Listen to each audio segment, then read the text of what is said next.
कधी कधी live events जेव्हा आपण करतो, लाईव्ह शोज, त्यावेळेला ऑडियन्सवर इंटरॅक्शन होतं. पण कधी कधी असं होतं ना की ऑडियन्स ओव्हररूल करते आपल्याला. त्यावेळेला कसं वाटतं? हॅलो. काय झोपेत आहात का सगळे? तुम्ही त्यांच्यावरती काहीतरी केस फाईल करा. कॉमेडियन्सच्या का मागे लागलाय? पॉलिटिशियनवर नाही जोक करायचं म्हणता, ठीक आहे नाही करणार. क्रिकेटर्सवर नाही करायचे तुम्ही म्हणता नाही करणार. ॲक्टर्सवर नाही करायचे नाही करणार. स्वतःच्या आईवडिलांवरती तुम्ही जोक केले, आईवडिलांना माझ्या काही प्रॉब्लेम नाही, त्याच्यावरती पण लोक ऑफेंड होतात. मेजरली असं बोललं जातं की standup comedians are from engineering. इंजिनियरला ऑफेंड करायला तुम्हाला खरंच खूप काहीतरी करायला लागेल. स्टँडअप कॉमेडी हा जो प्रकार आहे त्याच्यामध्ये लोकांना बघण्याची इच्छा होण्यामागे रिझन काय? In a swank way, that's how we roll, chasing big dreams, yeah, we're in control. अन्न आपलं पोट भरतं, पण विनोद आपलं मन भरतं, नाही का? जरा विचार करा, जीवनात जर मजाच नसती, जर हशाच नसता, किती कंटाळवाणं झालं असतं. हो, कॉमेडीच आपल्याला पुढे नेत असते. आपल्या दैनंदिन जीवनात आपल्या रुटीनला एक छोटासा ब्रेक देते. कधी काही तासांसाठी, तर कधी प्रवासातल्या काही मिनिटांसाठी. पण त्या काही क्षणातही आपला मूड बदलून टाकण्याची ताकद कॉमेडीमध्ये असते. आणि कॉमेडी म्हणजे संसर्गजन्य भावना. तर आज आपल्यासोबत आहे ते व्यक्तिमत्व जे मराठी कॉमेडीच्या जगात सध्या धडाकेबाज कामगिरी करत आहे. Mandar Bhide. Let's welcome him. And त्यांच्या भाषेत सांगायचं झालं तर कॉमेडी फ्री आहे, पण त्याचा इम्पॅक्ट खूप हेवी आहे. तर सुरू करूया. Started from the bottom, now we're leading the way. In a swank way, we're here to stay. So सगळ्यात फर्स्ट 10 वर्ष झाली you are into this field आणि 1100पेक्षा जास्त शोज केल्यात. तर स्टँडअप कॉमेडी जेव्हा स्टार्ट केलेलं त्यावेळेला डोक्यामध्ये विचार काय होता की आज 10 वर्षानंतर काय इमॅजिन केलेलं? त्यावेळेला ना काहीच विचार नव्हता केला, कारण त्यावेळेला इंडियातच 200हून कमी कॉमेडियन्स होते. सो तेव्हा इट वॉजंट अ इंडस्ट्री. तेव्हा मला वाटतं 3-4 लोक होती जे फेमस होते, जे पैसे कमवत होते. ओके. बाकी सगळे aspire to be where they were. आणि त्यावेळेला ॲस्पिरेशनल हे होतं, इफ यू रिमेंबर, आपला कॅनव्हस लाफ क्लब होता परेडियम मॉलमध्ये. कॅनव्हस लाफ क्लबला there is to be this show called best in standup, okay. की 3 लोक असायचे डुईंग 30 मिनिट्स ईच. आणि तिथे पोचणं हा गोल म्हण किंवा हे ड्रीम होतं. अच्छा. कारण दुसरं मुंबईतच थोडाफार स्टँडअप सीन होता, दिल्लीत वगैरे सुरू झालं होतं, पुण्यात आम्हीच सुरू केलं होतं. I was the first comedian from Pune, because त्यावेळेला मी राहत होतो पुण्याला. आणि त्यावेळेला असं होतं की आपलं काम काहीतरी आहे, त्याच्याबरोबर आपण हे करतोय. So Atul Khatri was probably one of the most popular names at that point of time. Atul Khatri had his own computer company आणि he was doing this as a side hustle. आणि मग eventually I think he started making enough money from standup की ते he shut down his business and then got into this. Amit Tandon was a very big name even then. Okay. But Amit Tandon also had his HR consultancy and he was doing this by the side. People were exploring. People are exploring. Even Zakir Khan was working as a writer with AIB and he was doing this on the side. So सगळे काही ना काहीतरी करत होते. I think only person who was doing or only few people who were doing stand-up full time when I started were I think Biswa, Kanan Gill, Kenny Sebastian आणि वीरदास मला वाटतं. अच्छा. बाकी सगळ्यांचं काही ना काहीतरी चालू होतं. अच्छा. ओके. पण ॲज अ करिअर विचार केलेला का त्यावेळेला? नाही, व्हेरी ऑनेस्ट नव्हता केला. कारण त्यावेळेला आय थिंक मी जेव्हा स्टँडअपला सुरुवात केली तेव्हा माझा work experience post MBA was only about 4 years. So माझं पण त्यावेळेला असं होतं की आत्ता तर ह्याची सुरुवात केली आहे, म्हणजे ह्याच्यात थोडंसं नाव होऊन ह्याच्यातनं पैसे यायला लागतील, त्याला 2-3 वर्ष लागतील, राईट. तोपर्यंत माझा पण वर्क एक्स थोडा बिल्ड होईल, बॉडी ऑफ वर्क तिकडे पण एवढी सिग्निफिकंट होईल की उद्या जर मी सोडून फुल टाईम स्टँडअप करायला लागलो आणि if it doesn't work out, I have something to come back to. Right. So म्हणून त्यावेळेला कधी विचार नव्हता. Plus I had already become a father when I stepped on stage for the first time. Okay. So my baby was about 4 months old. So मग ते असं होतं की आता I have a family to take care of. Financial liabilities होत्या, right. House loan होतं, rents होते. So त्यावेळेला कधी नव्हता ऑनेस्टली विचार केला. पहिल्यांदा विचार केला मला वाटतं 2018 मध्ये. अच्छा. कारण 2017 मध्ये मी मराठीत स्टँडअप करायला सुरुवात केली आणि मराठीत करायला लागल्यानंतर मग ते असं एक झालं ना की बाबा आता इन्कम 2 जाऊन येत आहे. हिंदी आणि इंग्लिशमधून येतच आहे, प्लस आता मराठीमधून पण येत आहे. आणि तेव्हा I think February of 2018 I had started making enough money to cover my expenses. So माझं असं वर्स्ट केसमध्ये I will not save anything, अच्छा, but there is no struggle. हां, रोलिंग चालू होतं. सो मग त्या पॉईंटला मी म्हटलं रिस्क थोडीशी घ्यायला लागते. आणि सेल्समध्ये पण काय झालं होतं की I had kind of worked my way up to a very responsible position where I is heading 5 states, आणि my work would make me travel for about 12-15 days in a month. So ते पण manage करा, हे पण manage करा. It was becoming a little too much. आणि काय होतं ना, हे स्टेज जे आहे ना, स्टेजची एक नशा आहे, बरोबर. राईट. सो ॲक्टर्स असेल, ॲक्टर्स म्हणतील ना कॅमेरा काय की नशा होता, तसं स्टेजचं एक हे असतं. कारण तुम्ही जे काम करताय ना, तुम्हाला इन्स्टंट फीडबॅक मिळतोय कामाचा, whether you are doing well or you are not doing well, right. हे कोणत्याच जॉबमध्ये मिळत नाही. आणि स्टँडअपसाठी जी ऑडियन्स आहे ते स्पेसिफिकली एक माइंडसेट बनवून येते तिकडे, राईट. नाही, आणि बरेचदा हे होतं ना की समटाईम्स जे आहेत audience, they don't resonate with what you want to say on that day, right. But जे काय आहे ना तुला समोर कळत आहे, आणि त्याच्यात then you can course correct, right. Let's I am performing for an hour, the first 10 minutes don't go the way they are supposed to. I can do a course correct, I can read them, I can start doing what they want to hear, आणि then I can salvage the night. Right. So हे कोणत्याच जॉबमध्ये करायला नाही मिळत. So त्याची जी एक ती म्हणते ना नशा आणि माईकची जी पॉवर आहे, तर ती ना मग तुम्हाला खूप लोअर करते अशी. आणि मग तुम्हाला 9 to 5 जॉब हा कधीच अट्रॅक्टिव्ह नाही वाटणार ना. मग बरेचदा लोक म्हणतात ना आय लव्ह माय जॉब, मग त्यांना सांगायचं की एकदा हे करून बघा, राईट. कारण ना तू असा विचार केलास की now that you know I can say I am in a comfortable position, right. मी किती तास काम करतो आठवड्यातनं, right. Let's say I am doing shows on Saturdays and Sundays. माझे शो टिपिकली 2 तासाचे असतात. So 4 hours on stage, let's say 2 hours of travel for every show, coming and going or whatever, जर मुंबईत असेल तर. Total जर तू जोडलास ना तर एक माणूस जितका ऑन ॲव्हरेज दिवसाला काम करतो ना कॉर्पोरेटमध्ये, तितकं मी वीकमध्ये नाही करत, right. Plus the work life balance that you get, की आता I am on your podcast, this is not my main line of work, but this is something I enjoy doing. So मी येतोय आज, today is a Wednesday when we are shooting this, I don't know release कधी होईल, पण Wednesday दुपारी मी हे करू शकतोय, राईट. ही लक्झरी किंवा ही लिबर्टी लाईफमध्ये कधीच नव्हती आधी. बरोबर. जॉबमध्ये सुट्टी घेऊन जॉबमध्ये सुट्टी घ्यावी लागते किंवा मग काहीतरी मॅनेज करावं लागतं. सो ते एक व्हायला लागलं होतं थोडं. आणि मी म्हटलं मला ना, आणि I was I think 34 at that point. म्हटलं आत्ता मी रिस्क घेऊ शकतो. अजून जर मी 2-4 वर्ष थांबलो असतो ना, मग सॅलरी पण एवढी जास्ती वाढली असती की मग ते नसतं सोडता आलं. कारण मग नंतर आपण ऑपॉर्च्युनिटी कॉस्ट जोडायला लागतो. सो माझं ते होतं की I don't want have regrets at the age of 50, की त्यावेळेला चान्स होता, केलं नाही. सो तसं आलं. आणि मग एकदा आल्यानंतर then you can't really go back to corporate. मग कोविडमध्ये मी आय थिंक सेकंड वेव्हमध्ये 5-6 महिने I had joined a company again. आणि every day when I was getting ready ना, ते फॉर्मल्स घालताना असं आतून असा रडायचो मी की अरे नाही करू मला शकत मी स्वतःला असं. आवडतं आठवतात की माझे शेवटचे दिवस होते ना, मी ऑलमोस्ट असं व्हायचं की ना कधी तो दिवस येतोय आणि मी जॉब सोडतोय. आणि मराठी लँग्वेजबद्दल जर बोलायचं झालं तर त्यावेळेला तर बऱ्यापैकी मराठीमध्ये नव्हतेच, राईट. म्हणजे तुम्हीच फर्स्ट स्टार्ट केलं, राईट. सो भाडीपानी सुरू केलं होतं. आणि भाडीपा आय थिंक 5-6 महिने त्यांनी केल्यानंतर then I started doing shows with Bhadipa. अच्छा. पण मग मराठीमध्ये जेव्हा लँग्वेज होते, आता जसं मी पॉडकास्ट पण बोलतो ना, प्रायमरीली येतं जर ॲव्हरेज जर मॅक्झिमम पॉडकास्ट असतं ते हिंदी इंग्लिश लँग्वेजमध्ये. जेव्हा मी फर्स्ट मराठी पॉडकास्ट पण केला ना, तेव्हा पण लोकांचं असं होतं की म्हणजे तू तुझ्या चॅनलचं हे कशाला ब्रेक करतोय, किंवा मराठी ऑडियन्स क्रिएट होईल का, किंवा पॉडकास्टसाठी पण ज्यांना अप्रोच करतो ते पण विचारतात की तुमची ऑडियन्स वेगळी आहे, आम्ही जॉईन याच्यामध्ये केल्यानंतर मग डायव्हर्ट नाही होणार का. But there is always an opportunity to create a new audience, right. पण जेव्हा तुम्ही स्टार्ट केलं इन युअर फील्ड, त्यावेळेला मराठीचं स्कोप म्हणजे कसं म्हणजे ॲक्सेप्टन्स कसं होतं टुवर्ड स्टँडअप? अरे खूप जास्ती होता. म्हणजे मलाही हे वाटायचं, राईट, की फक्त मराठी केलं तर आपण टाईपकास्ट होऊ का, किंवा तितकं मग पोटेन्शियल असेल का इन टर्म्स ऑफ रेव्हेन्यू आणि हे. पण मग तेच ना की मराठी बोलणारी 10 करोड लोक आहेत, राईट. 10 करोड लोकांचं मदर टंग मराठी आहे. आणि आय थिंक मुंबई महाराष्ट्रात राहतात त्यांना मराठी एक्झॅक्टली. अजून 1-1.5 करोड लोक असतील ज्यांना मराठी कळतं.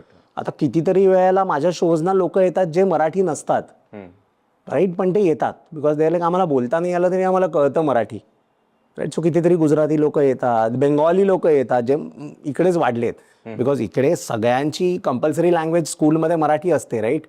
एक लँग्वेज, त्याच्यामुळे मराठी कळतं लोकांना. राईट. सो ते आणि 10 करोड लोक आहेत आपली जरी फक्त पकडलीच मराठी बोलणारी. ऑस्ट्रेलियाचं तुला मी एक्झाम्पल देतो. ऑस्ट्रेलियाची पॉप्युलेशन इज 2.5 crores. ऑस्ट्रेलियामध्ये standup comedy industry generates a revenue of close to $1 billion annually. Wow. Right. आपले फक्त मराठी लोकच 4 times the population of Australia आहेत. सो पोटेन्शियल भरपूर आहे. त्याच्यामुळे असं कोणीही मराठीला असं छोटं मार्केट आहे असं बघू नये. मराठीचा प्रॉब्लेम हा झाला आहे ना की ते चिकन अँड एगवाला एक हे झालेलं आहे सिच्युएशन, की लोकांना वाटतं की आम्ही खर्च करून चांगलं कॉन्टेंट बनवू पण ते मराठी लोक बघायला येणार नाहीत. मराठी ऑडियन्स म्हणतात की तुम्ही चांगलं कॉन्टेंट बनवा आणि बघायला येऊ. त्याच्यामुळे ते एक होतं. आता जिकडे तू बघितलंयस की चांगली स्टोरी मीट चांगलं प्रोडक्शन ते सक्सेस तुमच्या डोळ्याच्या समोर आहे. राईट. सैराट आहे. इव्हन आता दशावतार पण जो आहे. दशावतार आहे किंवा तुझं मी शिवाजीराजे बोलतोय आहे किंवा वाळवी आहे. सो असं नाही आहे की मराठी लोक नाही बघतात. येस, थोडंसं असं म्हटलं तर it's not completely a bed of roses. कारण जसं साऊथमध्ये सिनेमा इव्हॉल्ड आहे किंवा साऊथमध्ये बाकीचे हे इव्हॉल्ड आहेत म्युझिक वगैरे, तितकं आपलं नाही आहे की आपली लोक एवढ्या नंबर्समध्ये जात नाही. तेवढं क्रेज नाही आहे. पण ते मला वाटतं होईल डेव्हलप. पण त्याच्यासाठी ना सस्टेन्ड एफर्ट्स पाहिजेत. साऊथवाल्यांनी काय केलं, एक आपला USP पकडला की बाबा आमच्या ह्याच्यात माइंडलेस व्हायलन्स. तुझं बघितलं सगळे नागार्जुनचे पिक्चर, चिरंजीवीचे पिक्चर, रजनीकांतचे पिक्चर, इव्हन कंटारामध्ये पण एवढा व्हायलन्स आहे पण ते बोलतात ना त्यांनी पोर्ट्रे असं मस्त- पुष्पा आहे. हा, पुष्पा आहे. राईट. स्टोरीला काही अर्थ नाही. पुष्पा 2 मध्ये मी झोपलोच होते. एक तर पिक्चर खूप मोठा आहे त्याच्यामध्ये मी झोपलो होतो पण लोकांना ते आवडतं. सो त्यांनी एक ऑडियन्स पकडला. ते म्हणाले की जर इंटेलेक्च्युअल ऑडियन्स जो आहे ना, ज्यांना ड्रामा बघायचा आहे, ज्यांना हे बघायचं आहे, त्यांना आम्ही अपीलच नाही करत होतो. आमचा हा ऑडियन्स आहे ज्यांना डोकं साईडला ठेवून ज्यांना 3 तास घालवायचे आहेत. आणि बनली ना आता इंडस्ट्री. राईट. आता बाहुबली, KGF, RRR हजार करोडच्या वर जाणारे पिक्चर्स आहेत. सो ते मला वाटतं कुठेतरी ना एक आपला निश पकडून राईट. हे सस्टेन्ड काम जेव्हा 10-20 वर्ष होईल ना तेव्हा जाऊन आपली पण इंडस्ट्री तशी बनेल. अँड इनफॅक्ट जर म्युझिकच्या बाबतीत आता अजय अतुल घेतलं तर त्यांनी तर मराठी इंडस्ट्रीला ते बोलतो ना portrayal of it, flag bearers आहेत ते आज आपल्या मराठी लोकांचे. त्यामुळे हिंदी आणि याच्यामध्ये पण किती एक्सप्लोर झालेल्या आहेत त्या गोष्टी म्युझिकच्या याच्यामध्ये. सो जेव्हा कंटेंट होतं, आय मीन कंटेंट क्रिएट होतं फॉर दी ऑडियन्स, तर ऑडियन्स येते बघायला. अजून एक गोष्ट हे होती की जेव्हा इंजिनिअरिंग आपण पकडतो बॅकग्राऊंड, राईट, मेजरली असं बोललं जातं की standup comedians are from engineering background. तर त्याच्यामागे म्हणजे काय एक सायकोलॉजिकल फॅक्टर असतो किंवा कशामुळे असं असतं? सायकोलॉजिकल असं एवढं नसतं. काय होतं ना, हे जे फील्ड्स आहेत, म्हणजे not belittling any other stream, पण आता मी माझ्या केसमध्ये जर बोललो ना तर आमच्या वेळेला एवढे ऑप्शन्स नव्हते जितके तुमच्या जनरेशनला होते. ओके. राईट. आमच्या वेळेला होतं की तुला बाबा जर तू एका मिडल क्लास फॅमिलीतनं येतोयस आणि if you want to kind of do well in life किंवा bring your family out of date म्हण किंवा out of the middle class आहे आणि थोडंसं अपर मिडल क्लास जायचं असेल तर तुम्ही आयदर डॉक्टर बना. ते पीक होता की सर्वात हुशार मुलं डॉक्टर बनायची. पण त्याच्यात इन्व्हेस्टमेंट पण होतं. राईट. त्यावेळेला एवढी नव्हती. It wasn't that expensive. आज जसं करोडो रुपये माझ्या खर्च वेळेला करायला तर- लागतात. हां. सो आयदर तुम्ही डॉक्टर बना किंवा तुम्ही इंजिनियर बना किंवा तुम्ही CA बना. हे 3 फील्ड सोडले तर बाकी कोणत्या फील्डला त्यावेळेला असं सोसायटीतच रिस्पेक्ट नव्हता. नाहीतर मग एक हे होतं की लॉयर बना. पण मग लॉयर बनलात की मग बिकम लाईक राम जेठमलानी और तुझं माने शिंदे आणि हे सगळं. सो त्यावेळेला ऑप्शन नव्हते. सो त्यावेळेला आमच्या वेळेला ना जी त्यातल्या हुशार मुलं जी होती ती आयदर मेडिकलला जायची किंवा इंजिनिअरिंगमध्ये जायची. सो ते काय की आता हुशारी जी असते ती काही लोकांची फक्त अकॅडमिक असते, काही लोकांची ओव्हरऑल असते. राईट. काही लोकांना मार्क्स नसतील मिळत पण ते दुनियादारीत खूप स्मार्ट असतात. बरोबर. जुगाडू असतात काही लोक गोईंग बाय द बुकवाले असतात. सो ते ना थोडंसं एक तशा सर्कलमध्ये तुम्ही राहिल्यामुळे ना तसा एक तो माइंडसेट डेव्हलप होतो. म्हणून तो एक बघितलंस ना की engineers are always the best problem solvers. कारण त्यांना जुगाड करायचं माहिती. जुगाड करायचा माहिती आणि वेळ असतो ना खूप. इंजिनिअरिंगमध्ये कधीच मेडिकल सारखा कंटिन्युअस अभ्यास करावा लागत नाही. परीक्षेच्या 1 रात्र आधी अभ्यास असतो. त्याच्यामुळे ते असतं वेळ खूप असतो आणि प्लस मग इगो पण येतो ना, काय मैं इंजिनियर मैं करेगा. सो काही ना काहीतरी करून द प्रॉब्लेम सोल्युशन काढणं. सो हे असल्यामुळे मला वाटतं थोडेसे क्रिएटिव्ह ह्याच्यात इंजिनियर लोक थोडेसे पुढे असतात. अच्छा. म्हणजे असं नसतं ना की स्ट्रेस बस्टर आहे म्हणून काहीतरी विनोदामध्ये घ्या. ते आणि थोडासा तू एक बघितलास ना, तू आता आज बघ की मी ना डेंटिस्टवरती एक बेट केला आणि खूप डेंटिस्ट ऑफेंड झाले. Okay. बरेचसे होते जे म्हणाले अरे मजा आली, छान हे होते. पण तू आजपर्यंत बघितलंयस की कोणी इंजिनियर्सवरती केलेल्या जोकवरती ऑफेंड झालाय? कधीच होत नाही, होत राईट? नाही. सो ते एक आहे ना, कारण तेच चालू असतं ना, कायम बँटरच चालू असतो कॉलेजमध्ये वगैरे असताना. त्याच्यामुळे ना एक आपण म्हणतो ना, स्किन खूप थिक होते, तुमचा टॉलरन्स फॉर वाढ. Taking a joke on your self also goes up. आणि मग तो होतं ना की तुम्ही लाईन ना ती खूप अशी हाय सेट केली. सो इंजिनियरला ऑफेंड करायला तुम्हाला खरंच खूप काहीतरी करायला लागेल. त्याच्यामुळे मग आम्हाला असं वाटतं ना की आम्ही जोक पण मग ह्या बारच्या आत करू शकतो राहून, वाव. राईट? म्हणून मग ती रेंज जास्ती मिळते तुम्हाला. बरेचसे लोक इथे थांबतात, बरेचसे लोक इथे थांबतात. आमच्याकडे ही लिमिट आहे. सो म्हणून तू हे ना, engineer also get into trouble ना, समय राहना आणि हे सगळे आहेत, कारण आम्हाला कळत नाही कुठे थांबायचं कधी कधी. आणि नॉर्मल ऑडियन्ससाठी ती रेंजच नसते. हा, नॉर्मल ऑडियन्ससाठी ती रेंजच नसते. राईट. त्याच्यामुळे ते थोडं होतं. बट ठीक आहे, म्हणजे मला असं वाटतं हे असेल जर तू असं एक लॉजिक फोर्स फिट करायचा असेल तर. पण असं काही जरुरी नाही आहे की तुम्ही इंजिनियर असाल तरच चांगले कमेडियन बनाल. राईट. सो आता आपल्या देशातला आता the top most comedian Zakir Khan is not a engineer but still the best comedian in the country. So sir, standup comedy हा जो प्रकार आहे त्याच्यामध्ये लोकांना बघण्याची इच्छा होण्यामागे रिझन काय असतं? आय थिंक स्टँडअपचा बेस्ट पार्ट हा आहे ना की सेटअप काही फार लागत नाही. तू जर नाटक बघितलंस तर मागे पूर्ण बॅकड्रॉप लागतो, मग नाटकासाठी एक रायटर लागतो, मग कोणीतरी प्रोड्युसर लागतो जो रिहर्सल स्पॉन्सर करेल. कारण जोपर्यंत नाटक बसत नाही तोपर्यंत सगळा कॉस्टच आहे ना. बरोबर. प्रॉफिट तेव्हा व्हायला लागतं जेव्हा तुम्ही शोज. ॲक्च्युअल प्रयोग करून तिकीटं विकता. सो हे सगळं स्टँडअपला काहीच लागत नाही ना. Standup for all you lot. ऑफिसमध्ये 10-15 मुलं आहेत, त्यांना नॅचरल बसवलं, मी इकडे उभा राहिलो, मी मध्ये करतात राईट. लोक, म्हणजे एक्झॅक्टली. सो कॅमेरा आहेतच इकडे. मी काहीतरी बिट शूट केला, त्यांचं नॅचरल रिॲक्शन घेतलं, मी आत्ता व्हिडिओ टाकला रात्री. सो स्टँडअपचं कॉन्टेंट एक तर खूप येत राहतं आणि मग खूप येत राहतं. प्लस स्टँडअपमध्ये असं आहे ना की मी I can say a lot of things जे तू एका पिक्चरमध्ये नाही बोलू शकत किंवा एका नाटकात नाही बोलू शकत. आणि लोकांना ते आहे ना की लोकांना ते ऐकायचं असतं आणि लोक कन्सेंट देऊन येतात. नाही. प्लस ऑनलाईन पण बघणारा जे ऑडियन्स आहे ना, त्यांना they don't care what consequences Kunal Kamra has to face, right. But they enjoy what Kunal Kamra is saying, right? So म्हणून ते पण आहे की घरी बसून बघायला मला काहीच प्रॉब्लेम नाही ना. मी जर पब्लिकलीला गेलो आणि तिकडे जर कोणत्या पॉलिटिकल पार्टीची लोकं आली आणि तोडफोड केली तर कदाचित माझ्या जीवाला धोका आहे. घरी बसून मी काही करू शकतो, मी कमेंट सेक्शनमध्ये काही बोलू शकतो. राईट. सो ते पण थोडंसं एक आहे. लोकांना पण ते असं थोडं मसाला कॉन्टेंट म्हण किंवा हे. आणि just think about it, right? की एका स्टँडअपचा तू 1 मिनिटाचा रील जरी बघितलंस, त्याच्यात जितके जोक्स 1 मिनिटात पॅक्ट असतात ना, तितके कोणत्याच मूवीमध्ये किंवा नाटकामध्ये किंवा अजून कोणत्या प्लॅटफॉर्ममध्ये नसतात. सो म्हणून पण बघायला एक मजा येते.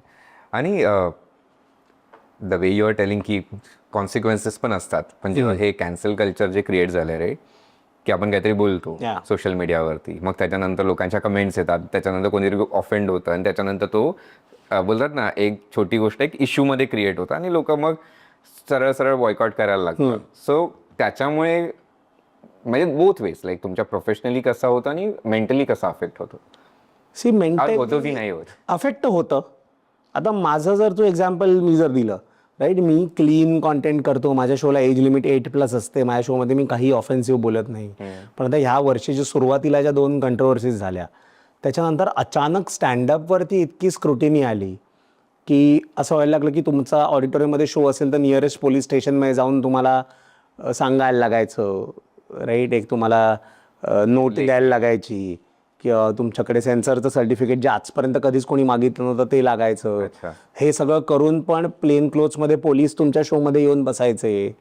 आता काय होतं ना, बरेचदा स्टँडअपमध्ये ना असं होतं की क्राऊड इंटरॅक्शन जे होतं ना, तर ते स्क्रिप्टेड नसतं. बरोबर. That can go anywhere. आता जेव्हा तुला माहिती आहे की बाबा सगळं ऑडियन्स बसला आहे, तेव्हा तुझा जो कॉन्फिडन्स असतो टू से एनिथिंग. कारण तुझा जो ऑडियन्स आहे ना, जो तिकीट काढून आपलं वेळ देऊन तुला बघायला आलाय, तो तुझ्यात इन्व्हेस्टेड आहे. Those are the people that love you. कारण वीकेंडला जर कोणी आपल्या फॅमिलीचे 4 तास तुला देत असेल तर they really have to be like invested in you, right? Mentally हे. सो त्या ऑडियन्ससमोर भीती नाही वाटत. पण जर मला कोणीतरी सांगितलं ना स्टेजवर जायच्या आधी की संभाव ना पोलीसवाले बसलेत ऑडियन्समध्ये, तर थोडंसं की मग माझा कॉन्फिडन्स हे होतं ना, मग मी I can perform the weight. I can't probably I can still say whatever I want to, but तो माझ्यात कॉन्फिडन्स नसतो टू डू दॅट. सो तो एक खूप फरक पडतो. आणि तेच होतं ना, मला वाटतं की लोकांचा जो आउटरेज आहे ना तो इतका मिसडायरेक्टेड आहे की आज तुम्ही जोकवर का ऑफेंड होता यार. तुम्ही बाहेर बघा, तुम्हाला 10 रिव्हल मिळतील. त्यामध्ये आपण नाक्यावर पण बसलो तरी एकमेकावर एवढे कमेंट. यार लोक रस्त्यामध्ये कचरा टाकतात, तुम्ही त्याच्यावर चिडा ना यार. त्याला रिपोर्ट करा पोलीस स्टेशनमध्ये जाऊन. तुम्ही बघता इलिगली फुटपाथ ऑक्युपाय केले, लोकांना चालायला जागा नाही, तुम्ही त्यांच्यावरती काहीतरी केस फाईल करा. कॉमेडियन्सच्या का मागे लागलाय? I see, because what we are doing is essentially a luxury, right. तू टीव्ही बंद केलास, I stop existing for you. मला ब्लॉक कर, मला अनफॉलो कर, मग नाही दिसणार तुला फीडवर. सो हे ना आता काय झालं ना की सॉफ्ट टार्गेट आपण नेहमी पकडतो ना, की आज पॉलिटिकल पार्टीज पण लेबररना का मारतात? ते काय करतायत? ते बिचारे येत आहेत इकडे नोकरीच्या शोधात, त्यांच्या गावात कारण काही काम नाही आहे, पण त्यांना तुम्ही मारू शकता. जे व्हाईट कॉलर क्राईम करतायत त्यांच्या तुम्ही काहीच, विजय माल्याच्या अगेन्स्ट तुम्ही काय केलं? राईट, एवढा मोठा फ्रॉड केला आणि मग तो पळून गेला. किंवा जितके पण लोक जातात ह्यांना तुम्ही हात पण नाही लावू शकत. किंवा ते सोड ना, बाकीचे पॉलिटिशियन. आज आता कुणाल कामराचंच एक्झाम्पल जर मी तुला दिलं, कुणाल कामरा काहीतरी बोलला XYZ पर्सनबद्दल. आता ह्याच व्यक्तीबद्दल नाव घेऊ शकतो आपण या पॉडकास्टवर? वाटेल ते बोलतात रोज न्यूजवरती येऊन, पण त्यांच्यावर तुम्ही काही ॲक्शन नाही घेतली कारण तुम्ही काहीच करू शकत नाही. त्यांचं कॉमेडियन सॉफ्ट टार्गेट आहे ना, त्याचा कॉमेडी क्लब येऊन तुम्ही तोडफोड करू शकता, त्याला तुम्ही मारू शकता. बट तुमचे जे दुसरे पॉलिटिशियन दुसऱ्या पार्टीमधले तुमच्याबद्दल जे बोलत आहेत त्याच्या अगेन्स्ट तुम्हाला काय ॲक्शन घ्यायला, you don't have the balls to do that. So थोडा प्रॉब्लेम आहे ना, हिपोक्रेसी थोडी समाजाची हे. आणि ऑडियन्स जे आहे ना, ऑडियन्सचं पण कसं झालं आहे ना की सी, आता कोणताही कमेडियन बघ, राईट. आज इवन सर्वात मोठं नाव घे तू, त्याचे झाकीर खान. झाकीर खानला 20 मिलियन लोक फॉलो करतात फॉर एक्झाम्पल. मला एक्झॅक्ट नंबर नाही माहिती, but 20 million is steel what, 2 crore ना, मॅच बरोबर आहे. हां, 2 करोड लोक out of 140 crore people in the country. I am sure त्याचं काम बघितलं असेल 20 करोड लोकांनी, त्यातले 2 करोड फॉलो करतात. त्याच्यामुळे त्या 2 करोडना जमले तो काय बोलतोय, तर 18 करोडना नाही आवडले तो काय बोलतोय. सो उद्याचा झाकीर खानची कंट्रोवर्सी झाली तर त्याला सपोर्ट करणारे लोक 2 करोडच आहेत, पण अपोज करणारे 20 करोड आहेत. सो तेच आहे. आणि मग सगळे तेच म्हणतात ना की मार्केटमध्ये कोणीतरी, आता मी जात असेल आणि माझं कोणीतरी पाकिट मारायचा प्रयत्न केला, मी त्याला पकडलं. आता माझं पाकिट मारतोय, मला राग येणं इज नॅचरल. मी त्याला मारतोय हे बघून 7-8 लोक येऊन हात साफ करून निघून जातात. त्यांचं काही घेणं देणं पण नसतं त्याच्यात, राईट. आणि म्हणजे असं नाही की त्या लिमिट, ती एक इन्सिडन्स घेऊन ना त्याच्यावरती तुम्ही किती पण नंतर कंटेंट बनवा, किती चांगलं बनवा, लोक येऊन तेच. हो. आणि काय होतं ना की तुम्ही किती गोष्टी सेन्सर कराल, राईट. तुम्ही पॉलिटिशियनवर नाही जोक करायचं म्हणजे ठीक आहे, नाही करणार. क्रिकेटरवर नाही करायचे, तुम्ही म्हणता नाही करणार. ॲक्टर्सवर नाही करायचे, नाही करणार. स्वतःच्या आईवडिलांवरती तुम्ही जोक केले, आईवडिलांना माझ्या काही प्रॉब्लेम नाही, त्याच्यावरती पण लोक ऑफेंड होतात की असं कसं आईवडिलांवर जोक केले, तुझ्या आई बाबांना किती लाज वाटत नाही. वाटत त्यांना लाज, ते जोक आहेत. हे लोकांना ना ती मॅच्युरिटीच नाही आपल्या देशात कळायची की जेव्हा मी स्टेजवर असतो ना, इट इज अन ॲक्ट. ती माझी बायोग्राफी नाही आहे. What I talk about my life here is the truth. जे स्टेजवर मी करतो इट्स अन ॲक्ट. हे लोकांना ना घुसतच नाही डोक्यात. मला ना कधी कधी बायका येऊन अशा नंतर विचारतात की तुमचे बाबा असे खूप रागीट होते का? म्हटलं का? ते तुमच्या डोक्यात फ्राईंग पॅन. म्हटलं बाई तो जोक आहे. म्हटलं वेडा नाही आहे माझा बाप. म्हटलं जेलमध्ये गेला असता खरंच मारला असतं डोक्यात फ्राईंग पॅन तर. सो हे ना लोकांना ते हेच नाही आहे. म्हणजे माझा एक बिट होता की मुलं लॉकडाऊनमध्ये डे केअर सेंटर बंद झाली आणि आमचं असं झालं की यार मुलांबरोबर काय करायचं माहितीच नाही आम्हाला. आता हे खरं नाही आहे, राईट. सो ते लोकांनी खूप हे केलं की अशा लोकांना मुलं झालीच नाही पाहिजेत आणि काय काय काय काय कमेंट्स. म्हणजे अर्थच नाही आपल्या देशात लोक कोणत्या ह्याला जातील ना. आणि कधी कधी काही लोक आहेत ना हे गंमत म्हणून ट्रोल करतात. ते खूप स्मार्ट लोक असतात. काही लोक इडियट असतात. त्यांना अजून हा फरक कळलेलाच नाही आहे की हे फिक्शन आहे. नाही, पण कमेंटमध्ये डिग्निटी इथून तिथे जाते तेव्हा कोणी काही बोलत नाही, करणारा माणूस जो असतो. आणि हेच आहे ना की कमेंटमध्ये लोक फॉर एक्झाम्पल कोणीतरी शिव्या दिल्या आपल्या ॲक्टमध्ये, कमेंटमध्ये पण लोक शिव्याच देतात की डॅश डॅश डॅश शिव्या देणं ही काय कॉमेडी. अरे पण तू पण तेच करतोयस ना. आणि मला सांग, शिव्या आहे मला वाटतं इतकी हिपोक्रेसी आहे की आपण जेव्हा फ्रेंड्सबरोबर आपलं कन्व्हर्सेशन होत असतं तेव्हा वाक्याला शिव्या असतात. आणि त्याचं काय, एका मित्राला मी शिवी दिली याचा अर्थ हे नाही की मला त्याचा इन्सल्ट करायचा आहे. ते एक एक्सप्रेशनचा भाग येतो. ठीक आहे, मी देत नाही कारण माझे रिझन्स वगैरे, माझी मुलं लहान आहेत आणि I don't want them to consume content which I am not comfortable with them watching. पण माझा असा काही शिव्यांना विरोध आहे किंवा असं नाही आहे माझं. ऑडियन्सनी डिसाईड करावं. आम्ही सगळे आमच्या कॉन्टेंटच्या आधी डिस्क्लेमर टाकतो राईट. तुम्ही पण टाकत असाल की this is suitable for mature audiences किंवा 18+ आहे, 10+ आहे, 12+ आहे. सो डिस्क्लेमर आहे. आणि शेवटी तेच आहे की कंट्रोल आपल्याला ठेवायचा आहे. बाहेर तर काय हवं ते आहे ना. आज तू ऑनलाईन जर तू गेलास, आता मिर्झापूर तुम्हाला चालतं, तुम्हाला पाताल लोक चालतं, तुम्हाला सेक्रेट गेम्स चालतं. पण कमेडियननी शिव्या दिल्या की लगेच तुमचं असं होतं की कल्चर खराब होतं आहे, समाज खराब होतो आहे. सो हे आहे, थोडी हिपोक्रेसी आहे. आणि 140 करोड लोकांच्या देशात ना you have to deal with all kinds of. How do you deal with it? नाही डील नाही, एका पॉईंट नंतर इम्युन होता तुम्ही. की अच्छा. आता सुरुवातीला कमेंट आला की असा त्रास व्हायचा. आता फॉर एक्झाम्पल आता लास्ट इयर मी सांगतो, ठीक आहे, मी युरोप जेव्हा करून आलो राईट, सो तेव्हा झालं की I became the first Marathi comedian to do shows in all 5 continents in the world right. मग त्याच्यानंतर एक दिवस व्हिडिओच्या खाली कोणीतरी असे कमेंट केले की ह्याचं कॉन्टेंट फालतू असतं, ह्याच्या शोला कोणीच येत नाही. अच्छा.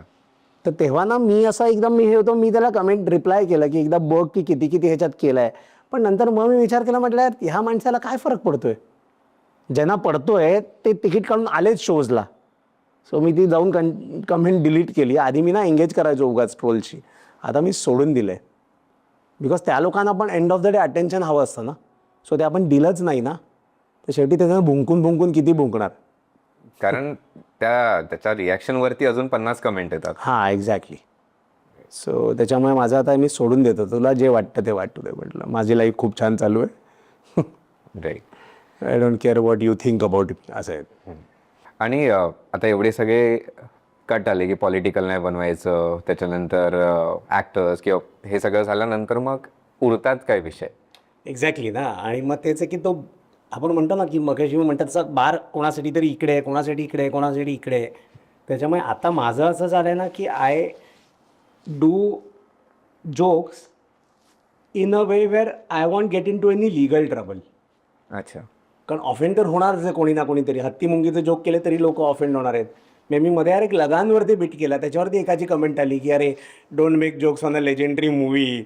हां, मग एकदम एका कांद्यावरती एक छोटासा एक जोक होता की म्हटलं कांद्याचे भाव आत्तामध्ये रिसेंटली इतके वाढले की इवन जैन स्टार्टेड प्रोटेस्टिंग. हा किती साधा आणि एक होता. त्याच्यावरती पण आलं की कांद्याची शेती कधीतरी करून बघ, मग तुला कळेल की किती त्याच्यात कर. पण म्हटलं मी शेतकऱ्यावर जोकच नाही केला आहे, हा कांद्याच्या प्राईसवरती जोक आहे. त्याच्यामुळे लोक ऑफेंड होणार आहेत राईट. सो असं करा की तुम्ही ना कोणत्याही प्रकारच्या लिगल किंवा एक्स्ट्रा ज्युडिशियल ट्रबलमध्ये येणार नाही, की तुमच्या दारापर्यंत उद्या कोणी येणार नाही तोडफोड करायला किंवा तुमच्यावर FIR होणार नाही. बस तेवढं एन्श्युअर करा if you want long career and a happy career. कारण नाहीतर मग काय होतं ना, everything that you work for ना ते सडनली डिरेल होतं. आता त्याच्यातनं सगळ्यांचाच फायदा होतो असा नाही राईट. कंट्रोवर्सी म्हणून फायदा पण होतो की आता जर तू बघितलंस तर मुनावर फारुकी आहे. I don't think Munawar Faruqui is a good comedian at all. म्हणजे त्याच्याहून कितीतरी चांगले कमेडियन्स आहेत आज देशात, पण तरी त्याला कंट्रोवर्सीमुळे इतकं मोठं एक जम्पस्टार्ट मिळाला राईट. किंवा मराठीमध्ये पण काही लोक आहेत, आता माझे चांगले मित्र आहेत म्हणून मी नाव घेत नाही, बट कंट्रोवर्सीमुळे त्यांचं करिअर खूप पुढे गेलं आहे. अच्छा. बट त्याचा सगळ्यांना फायदा होत नाही. की आता इवन समय रायनाच्या केसमध्ये समयच्या करिअरमध्ये खूप actually that was the best thing that could have happen to him. But Ranveer Allahbadia ज्याचा पॉडकास्ट इतका सक्सेसफुल होता त्याला आता कोणी विचारतच नाही आहे right. So controversy does not necessarily help you. त्याच्यामुळे don't go by the mindset की यु नो काहीतरी मुद्दामून काही लोक करतात ना, बदनाम हुए तो क्या हुआ, नाम तो. की आता मराठीतच एक कमेडियन आहे राईट, मुद्दामहून सगळ्या सेलिब्रिटीजना घेऊन घेऊन त्यांच्यावरती जोक केले, एकदा मार पण खाल्ला अच्छा. राईट. पण आता तो ठीक आहे, आता चांगला एका रियालिटी शोमध्ये वगैरे गेला आणि त्याचं बनलं. पण तेच ना की मार मला नाही खायचा आहे. मग मला चालेल की माझ्या शोमध्ये ना 400-500 लोक आली तरी चालेल, 2000 तिकीटं नाही विकली तरी चालेल, पण मला मार नाही खायचा आहे. कारण to just think about day ना की उद्या माझे आई बाबा आहेत राईट, दे आर 70+, माझी मुलं आहेत, माझी बायको आहे राईट. उद्या ते लोक बाहेर पडतील आणि मग लोक म्हणते अरे ह्याच्या बाबाने मार खाल्ला की यांच्या मुलाला मारलं बरं. I don't want that. कारण आपण एक काहीतरी डिग्निफाईड काम करतो, डिग्निफाईड जगलं पाहिजे आपण उगाच. आणि टॅलेंट आहे. तुम्ही कंट्रोवर्सीच्या मागे तेव्हाच धावता जेव्हा तुम्हाला माहिती आहे की your talent cannot make it. बरोबर. त्याच्यामुळे माझा तर अप्रोच तो आहे की बाबा don't get into any trouble. पण मग या प्रोसेसमध्ये काम वाढतं का? काम वाढतं ना. तू जेव्हा क्लीन कॉन्टेंट करतोस ना तर तेव्हा तुला ना स्लो बर्न असतो तो. बट त्या कॉन्टेंटला ना लाईफ असते की तू आज जे केलंयस ना ते 50 वर्षानंतर पण तितकंच फनी असेल. अच्छा. सो आज पु ल देशपांडे अजूनही आपण का त्यांचा वाचतो आणि अजूनही आपण का असतो त्याच्यात, कारण ते रायटिंग टाइमलेस आहे. पण हेच कितीतरी लोक त्याच्यानंतर आली की दादा कोंडकेंचे जोक का मग ऐकताना छान वाटतात आणि नंतर ते येत नाही त्याच्यात. सो ते आहे की कॉन्टेंटला एक शेल्फ लाईफ असते आणि तुम्ही हे ठेवलं तर ते राहतं. म्हणजे माझं तेच आहे की बरेचदा मी लोक हे असं लोकांना मी सांगतो की वेळ काढण्यासाठी लिहू नका, नाव काढण्यासाठी लिहा. अच्छा. की काहीतरी असं करा ज्यांनी लेगसी बनेल तुमची एक. पैसे सगळेच कमवतात रे, पैसे ड्रग डीलर पण कमवतो. ते पण आहे. आणि कंटेंट जेव्हा बनवतो ती पण एक रिस्पॉन्सिबिलिटीज असते, कारण लोक पैसे देऊन आपल्या शोजमध्ये येतात, त्याच्यानंतर तिथे येऊन काहीतरी डिसअपॉइंटमेंट घेऊन घरी जाणार. नाही पण कसं आहे मी तुला सांगतो, आता बरेचसे कमेडियन्स, आता मी नावं घेतली राईट, आता मुनावरचा पण जे ऑडियन्स त्याच्या शोला येतं ना त्यांना वाटतं की भाई यार बेस्ट कर रहा है जो कर रहा है. सो त्यांनी टू गिव्ह हिम क्रेडिट, त्यांनी त्याचं एक ऑडियन्स बनवलंय ज्यांना तो बेस्ट वाटतो. सो प्रत्येकजण आपल्या ऑडियन्समध्ये खेळतो. बट तेच आहे की मग त्याचं कॉन्टेंट आहे ते त्याला पुढे किती जाऊ नये, बट दॅट इज हिज हे लुकआउट. बरोबर. मला तसं आहे की मला ते नको आहे. मला हे हवं आहे की भले लोक कमी आली, भले थोडे पैसे मी कमी कमवले थ्रू आउट माय करिअर, पण माझं ना काम आहे ते लॉंग टर्म असलं. लॉंग टर्म असलं पाहिजे. मी गेल्यानंतर पण 30 वर्षानंतर लोकांनी माझं काम बघितलं पाहिजे. अच्छा. सो माझं एक हे आहे की legacy. That is how I want to build my career. अच्छा. आणि समजा आता शो स्टार्ट केला राईट, काहीतरी एक स्ट्रक्चर बनवलेलं असतं. मग जसं बोलतो ना रूम रीड करायचं किंवा काय टाईपचा ऑडियन्स आलाय, मग या प्रोसेसमध्ये जेव्हा लाईव्ह काहीतरी चेंजेस करावे लागतात तेव्हा माइंड कसं वर्क करतं? नाही सो ते ना I think experience helps in that case. कारण आता ना असं झालं आहे ना की आता ऑडियन्स साधारण तुम्ही बघितलं की तुम्हाला आयडिया येते की हे कशा टाईपचं ऑडियन्स आहे. आणि नेहमी ना तुम्ही ज्या शोमध्ये जे कॉन्टेंट करता ना ते एक्सटेम्पोर कधीच नसतं. अच्छा. It is always rehearse right. That is why you go to open mics, you keep testing out a new bit in front of a live audience, मग जाऊन तर टाईट होतं. सो हे जे बिट्स आहेत ना तर ते तुमचं ऑलरेडी रिहर्स असतात. इव्हन क्राऊड इंटरॅक्शनमध्ये की माझ्या समोर जर समजा तू आलास ऑडियन्समध्ये आणि तू म्हणलास आय एम अ पॉडकास्टर, तर त्याला काय बोलायचं आहे ते ऑलरेडी मी रिहर्स केलेलं आहे. अच्छा. Right. The idea is to make it appear spontaneous. Yes, क्राऊडवर्कमध्ये 2 out of 10 interactions are spontaneous, but ते पण मला वाटतं ना एक्सपिरियन्स टीचेस यू दॅट. ते प्रेझेन्स ऑफ माइंड आपण म्हणतो आणि मला वाटतं ते तुमच्याकडे असतं आधी. You have that innate sense of humour, म्हणूनच तुम्ही कमेडियन बनता इन द फर्स्ट प्लेस. अच्छा. सो बरेच कधी ओपन माईकमध्ये कधी असं झालंय की लाईक लाईव्ह कॉन्व्हर्सेशनमध्ये कोणी ओव्हररूल केलं? होतं ना. कधी कधी समोरचा ऑडियन्समधलाच माणसाचा कमबॅक इतका सॉलिड असतो की then you can top that. मग then you have to acknowledge की भाई तू बेस्ट आहे, कलचे तू बी आ जा इधर. राईट. सो ते आहे. म्हणजे तुम्ही जर असं हे कारण मी लास्ट वीक हॅबिटॅटमध्ये गेलेलो, हां स्टँडअप चालू होता आणि त्याने कंटिन्युअसली एका कपलला टार्गेट केलं. त्या लोकांनी स्पॉन्टेनियसली म्हणजे बोला ना की त्यांनी स्पोर्टिंगली पण घेतलं थोड्या वेळासाठी. त्यांनी स्पोर्टिंगली घेता एक टाइम त्यांचे पेशन्स संपले. तर त्या मुलीने म्हटलं की तू असं का मला विचारतोय की तुझ्या गर्लफ्रेंडने तुला सोडलंय म्हणून तू इकडे येऊन असं सगळं बोलतोय. आणि he didn't have any comeback. आणि म्हणजे 2 सेकंडसाठी ही वॉज ब्लँक. म्हणून म्हटलं की हां सी तुम्ही जर हे घेऊन गेलात ना की मीच हुशार आहे जगात आणि बाकी सगळे आहेत, तर ते चालत नाही. आणि end of that is people are there to have fun, you are there to give them a fun time. तर कधी कधी लाईव्ह इव्हेंट्स जेव्हा आपण करतो, लाईव्ह शोज, त्यावेळेला ऑडियन्सवर इंटरॅक्शन होतं. पण कधी कधी असं होतं ना की ऑडियन्स ओव्हररूल करते आपल्याला, त्यावेळेला कसं वाटतं? अरे खूप मस्त वाटतं. कारण ते पण काहीतरी फनी कमबॅक देतात. त्याचा अर्थ आहे की they are involved in the show. त्यांचं पण डोकं चालू आहे त्या ह्याच्यावरती आणि मजा येते. म्हणजे कधी कधी अक्नॉलेज करायला लागतं की बाबा तू जे बोललास खूप मस्त बोललास, ह्याला बीट करणं माझ्यासाठी काही नाही आहे. सो आणि मग ते तुमच्या शोचा पार्ट पण बनतं नंतर. की आता माझ्या शोमध्ये मी एक प्रश्न विचारतो राईट, तर त्याचं एकदा असं झालं होतं की ऑडियन्समध्ये कोणीतरी खूप काहीतरी फनी बोललं होतं. अच्छा. सो मग आता असं झालं आहे की आता मी तो प्रश्न विचारतो, एक्सपेक्टेड आन्सर आला की म्हणतो थँक्यू तुम्ही हे म्हणालात, मागच्या ह्याला कोणीतरी हे म्हटलं होतं आणि मग त्याच्यावरती अजून एक लाफ येतो. ओके. सो कधी कधी it also helps you build your content आणि मजा आहे. आणि एंड ऑफ द डे तेच आहे ना की तुम्ही लोकांना तिकडे मजा देण्यासाठी आलाय, लोक मजा करण्यासाठी आलेत. सो त्याच्यात असं तुम्ही हे नका ठेवू की बाबा मी स्टार आहे आणि तुम्ही एकदम प्रजा आहात माझी वगैरे. Just make them part of the show, bring everybody on the same level so that everybody enjoys more. अच्छा.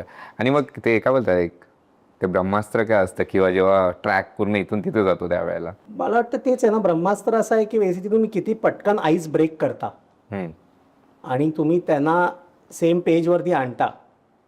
कारण चांगला जोक तोच असतो जो रिलेटेबल असतो. ऑडियन्सला हे वाटलं पाहिजे की अरे आता माझ्याच लाईफबद्दल बोलतोय. हां. जरी मी सांगतोय किस्से माझे, पण तेच आहे ना की सगळ्यांचंच अपब्रिंगिंग मोरलेस सेम झालं आहे ना, सिमिलर झालं आहे. त्याच्यामुळे त्यांना असं वाटतं की अरे हे आपल्याबद्दलच चालू आहे बरोबर. किंवा ते हे असं द आर्ट इज की आता तू कोणत्या पण चांगल्या कॉमेडियनचं काम बघितलंस तर असं कधी वाटत नाही की एक माणूस हजारो लोकांना ॲड्रेस करतोय. हम्म. ते असं वाटतं की बाबा हे वन ऑन वन गप्पा Personalize मारतोय आहे. आता. हां. सो मग ते त्यांना ते फिलिंग जेव्हा येतं ना तेव्हा मग ते अजून इन्व्हॉल्व्ह होतात आणि मग ते अजून पार्टिसिपेट करतात.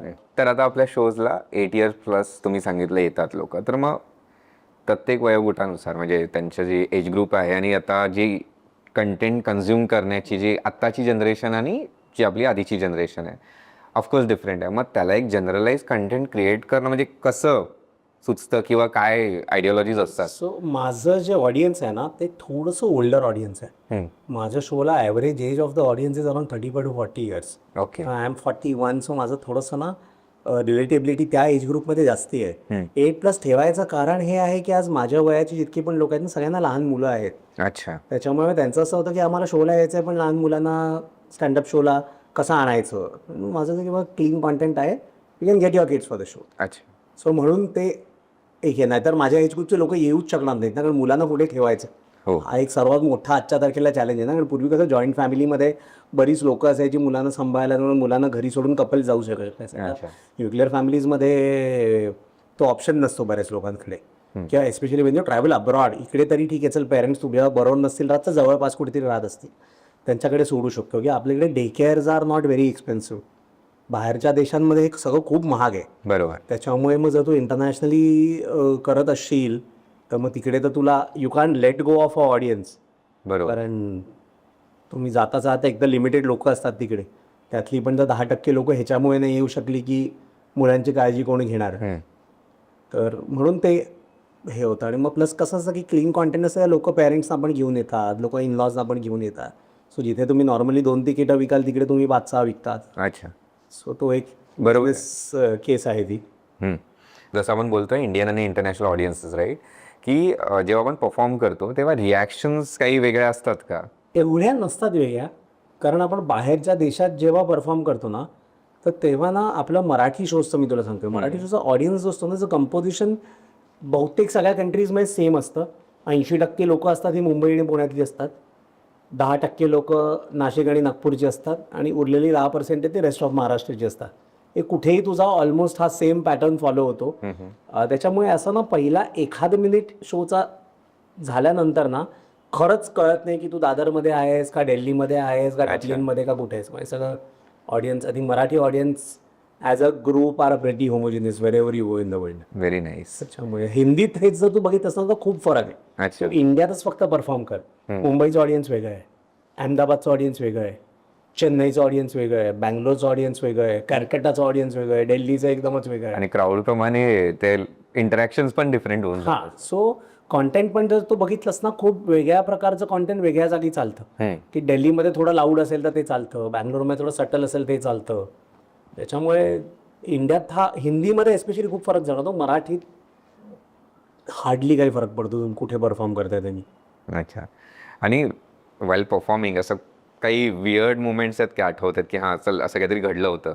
बरेचदा असं होतं की कधी कधी ना, आता इंडियाच्या बाहेर जर मी जो सांगायचं झालं तर आपल्या इकडे ऑडिटोरियम्समध्ये इन टर्म्स ऑफ इन्फ्रास्ट्रक्चर जी प्रगती आहे ना ती बाहेर खूप कमी जागी आहे. आपल्या इकडे जर तू फॉर एक्झाम्पल तू जर प्रबोधनकर ठाकरेला परफॉर्म करत असशील बोरिवलीमध्ये किंवा दीनानाथ मंगेशकरमध्ये परफॉर्म करत असशील, इतकी लोकं असतात तिकडे की स्टेजसाठी 2 लोक आहेत, लाईटसाठी 2 लोक आहेत, साऊंडसाठी 2 लोक आहेत. आणि हे सगळे इतकं काम करतात की नाटक असतं, कधी म्युझिकल कार्यक्रम असतो, यांना एकदा सांगितलंच की होतं. अच्छा. बाहेरच्या देशात बरेच जण हे शाळेच्या ऑडिटोरियममध्ये वगैरे शोज होतात आणि ते सगळं स्टुडंट्स चालवतात रे, ते पण गोरे स्टुडंट. त्याच्यामुळे अर्ध्या गोष्टी तर आपण जे सांगायचा प्रयत्न करतो ते त्यांना कळत नाही. नाही.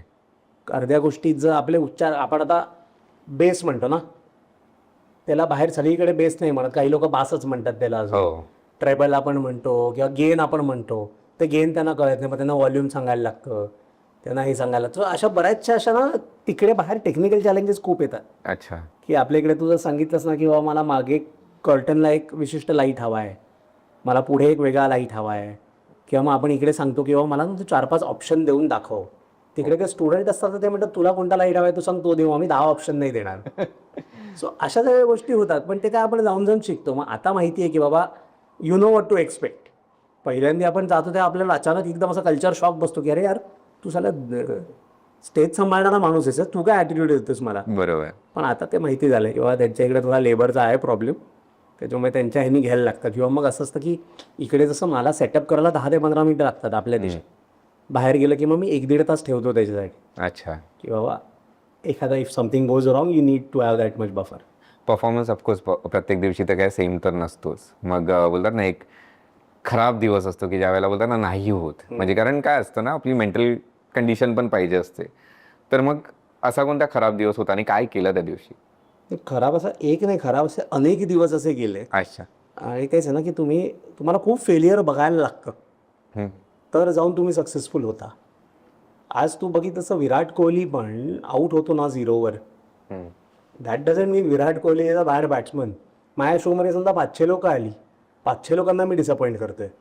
विराट कोहलीच्या मॅचला लाख लोक येतात रे, जे त्यालाच बघायला आली आहेत. दे डोंट केअर की आज गौतम गंभीरने किती रन केले, शिखर धवनने किती रन केले, किंवा ते विराट कोहलीसाठी नाही. त्याच्यात विराट कोहली जर 0वर आऊट झाला तर जस्ट इमॅजिन ती लोक डिसअपॉइंट होतात. बट लोकांना माहिती आहे की आज नाही खेळला, पुढच्या मॅचला खेळ. So I think after a point of time you learn to take that bad day at the office in your stride and move on. सुरुवातीला खूप त्रास व्हायचा, असा एखादा शो खराब गेला की 2-3 रात्र झोप नाही लागायची. पण आता तुम्हाला थोडंसं एक एक्सपिरियन्स टीचेस यू दॅट, आणि थोडं तर तुम्हाला कोर्स करेक्शन पण आता पटकन करता येतं. सुरुवातीला तर तुम्हाला कळत नाही की खराब जाणारी रात्र कशी सॅल्वेज करायची. आता यू नो की बाबा there are at least 10 ways in which I can turn this around. कधी कधी ते 10 पण कमी पडतात आणि then it ends up like being a really bad night. पण ते ठीक आहे, त्याला काही नाही करू शकत.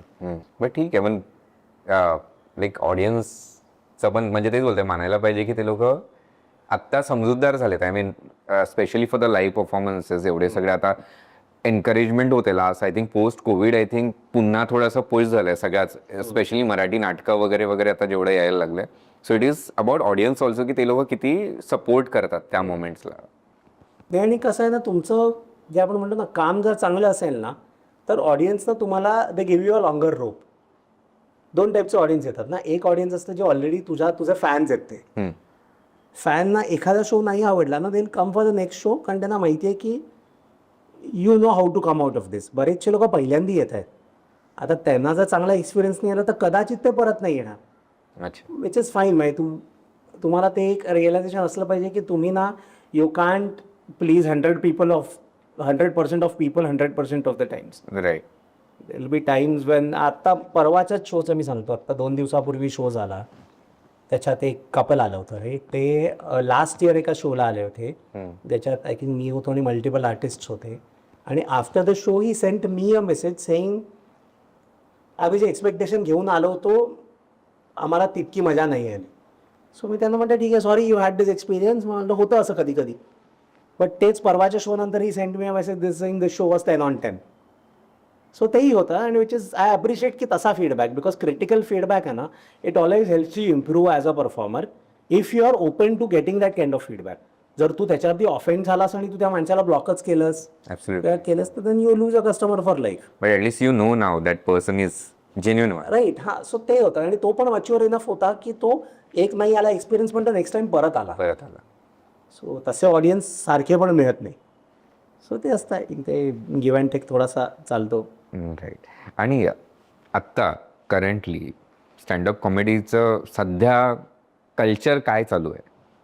सध्या मला असं वाटतं ना की आता जे आपण 4 वर्षापूर्वी म्हणायचो ना की एक्सप्लोर होएगा, आता झालं आहे ते एक्सप्लोर, राईट. मग देर आर कमेडियन्स जे त्यांची टूर लाईव्ह करतात बुक माय शोवरती आणि एका तासाभरात ते 40-50 हजार तिकीटं विकतायत. किंवा जाकीर खाननी आता मॅडिसन स्क्वेअर गार्डनचा अरिनामध्ये परफॉर्म केलं. सो आय थिंक आता जो टाईम आला आहे, आय थिंक आता हळूहळू मेनस्ट्रीम पण झालं आहे ते. कारण मी कॉलेजमध्ये वगैरे असताना मला आठवतं आहे फॅशन शो हा एक असा नवीन कन्सेप्ट असायचा हो. की सगळ्या ॲन्युअल फेस्टला फॅशन शो वगैरे व्हायचा. आता सगळ्या कॉलेजमध्ये since the last 5-6 years standup comedy is a part of the cultural fest of every college. त्याच्यामध्ये ते होते. मला वाटतं अजून 5-7 वर्षात ही इंडस्ट्री मच्युअर होईल. राईट. आणि आधी असा सीन होता, एक स्टँडअप सीन म्हणायचे किंवा मुंबईतले सगळे कमेडियन एकमेकांना ओळखतात. मुंबई काय मी सुरू केलं तर इंडियातले सगळे कमेडियन एकमेकांना ओळखायचे. आता असं झालं की every time I go for a open mic मी 3-4 नवीनच चेहरे बघतो. कितीतरी अशी मुलं आहेत ना जे आता मी 10 वर्ष करतोय, नवीन लोकांना माहिती नाही आहे मी कोण आहे. कारण मी हिंदीमध्ये फार कॉन्टेंट टाकलं नाही. मी एखाद्या हिंदी ओपन माईकला गेलो की ते विचारतात, मग 2 लोकांचा दाब हे नाही जानता की इसको वगैरे असं. पण इट्स कम्प्लिटली अंडरस्टँडेबल की त्याला मी नाही माहिती आहे. कारण लोकच इतकी झाली आहेत ना, तू लक्षात पण कोणाकोणाला ठेवणार. त्याच्यामुळे आता ती अशी इंडस्ट्री झाली. Now it is not a scene anymore. की आता असं झालं ना की कितीतरी लोक आहेत ना जे फेमस पण नाही आहेत, जे सोशल मीडियावरती हार्डली 300-400 फॉलोअर घेऊन बसले आहेत, पण त्यांच्याकडे पण ना काहीतरी काम आहे. की आज जाकीर खान एक वेबसिरीज लिहितोय तर त्याच्या रायटिंग टीममध्ये आहेत ती लोकं. किंवा AIBकडे कितीतरी रायटर्स होते. सो असं ना आता पैसा खूप आहे. You don't really need to be a stage performer, but you can also make money from allied activities. बरोबर. की आता काही लोक आहेत जे स्टँडअप आर्टिस्टना घेऊन रियालिटी शोज बनवत आहेत, जसे इंडियाज गॉट लेटंट टाईपचे जे शोज आहेत, राईट. ते मराठीत पण काही लोक तसे शोज करत आहेत. So they don't really have a comedy career, but they are working with comedians and still making. So it is becoming a profession now. So आता हे प्रॉपर इंडस्ट्री झाली आहे. जसं आपण म्हणतो ना की त्या फिल्म इंडस्ट्रीमध्ये फक्त शाहरुख खान पैसा कमवतोय का नाही, तो लाईटवाला पैसा कमवतोय, कॅमेरामॅन पैसे कमवतोय, साऊंड इक्विपमेंट रेंट करणारा पैसे कमवतोय, स्पॉट बॉय मेकअपवाला पैसे कमवतोय, हेअरवाला कमवतोय. सो असं आता ही पण इंडस्ट्री झाली आहे मोठी. आणि मला वाटतं if I am not wrong आजची आपली standup comedy industry must have crossed सगळ्यांचा कंबाईंड रेव्हेन्यू 1000 crores क्रॉस झालं असेल. वा, सो आहे खूप मोठं झालंय. मोठं झालं. तर मग आता जे आता करिअर अजून पुढे करणार आहेत या फील्डमध्ये, त्यांच्यासाठी तुम्हाला काय सांगायचं आहे? आणि जे पण करिअर ह्याच्यातनं बनवायला बघतायत, राईट. बरेचदा तुम्ही बघता ना की कमेडियन्स किंवा आर्टिस्ट हे खूप क्रिप करतात. पण मला एवढंच सांगायचं आहे की तुम्ही आज ह्या क्षेत्रात आहात ना, जिथे मी मगाशी म्हटलं तसं तुम्हाला यार कामाचा फीडबॅक लगेच मिळतो आहे, तुम्हाला पैसे मिळतातच थँक्स टू सोशल मीडिया. त्याच्यामुळे ना प्रॉबेबली मला असं वाटतं की if you are a audience facing performer, you are probably having the best job in the world. So निगेटिव्हजवरती फोकस नका करू. You just look at the good things in this profession आणि त्यातनं ना चांगलं कॉन्टेंट बनवून करिअर पुढे नेत राहा. त्याच्यात अडकून नका राहू. आज केसेस होत आहेत, आज हे होतं आहे, सेन्सरशिप होतं, ठीक आहे होतं आहे, पण ते सोडलं ना तरी भरपूर आपण ना फळातला खराब भाग आपण काढून टाकतो, तरी उरलेला आंबा असतो ना तो खूप चांगला असतो. सो तो खराब याच्याबद्दल क्रिप नका करू. जो चांगला आहे ना अजूनही जो खाऊ शकता त्याचा आनंद घ्या. तुमची मंडळी चांगली होईल, तुमच्या ऑडियन्ससाठी पण ते खूप एनरिचिंग असेल. हो, थँक्यू सो मच. कारण प्लेजर. आय मीन मला खूप जास्त समजलं बिकॉज म्हणजे आत्तापर्यंत कसं आपण फक्त अटेंड करतो आणि नंतर एखाद वेळेला भेटतो, बोलतो वगैरे वगैरे, but in detail about the industry आणि एवढं सगळं सांगितल्याबद्दल थँक्यू सो मच. आणि आय एम शुअर की ज्यांना ॲक्च्युअलमध्ये करिअर पण बनवायचं त्यांच्यासाठी खूप चांगलं आहे की काय ॲक्च्युली घ्यावं आणि कसं पुढे जावं. थँक्यू तुषार, खूप मजा आली. मला आवडतं असं पॉडकास्टवरती जाऊन गप्पा मारणं. आणि पॉडकास्टर ज्या यंग असतात तेव्हा अजून जास्ती मजा येते, कारण मग आपण जे बोलतो ते त्यांच्याशी रेझोनेट पण होतं आणि खूप इझी गोईंग हे असतं. आणि सेटअप पण मला तुमचा खूप आवडला की तुम्ही इन हाऊस सेटअप ठेवला आणि इतकं छान टीम पण आहे तुमची हे करणारी रेकॉर्ड वगैरे. So I think I wish all the very best for your podcast and I am pretty sure की लवकरच लोक तुम्हाला समोरून विचारायला लागतील की when can we come on your podcast? So thank you so much. Wasn't that a fantastic conversation. Mandar फक्त comedian नाही तर स्वप्नांच्या मागे धावणाऱ्यांसाठी एक मोटिवेशन आहे. आपलं पॅशन जगा, आत्ता जगा आणि जे काही करा do it in a smack way. Please subscribe and share this content with your friends and family. Thank you. No time for noise, we're reaching the door.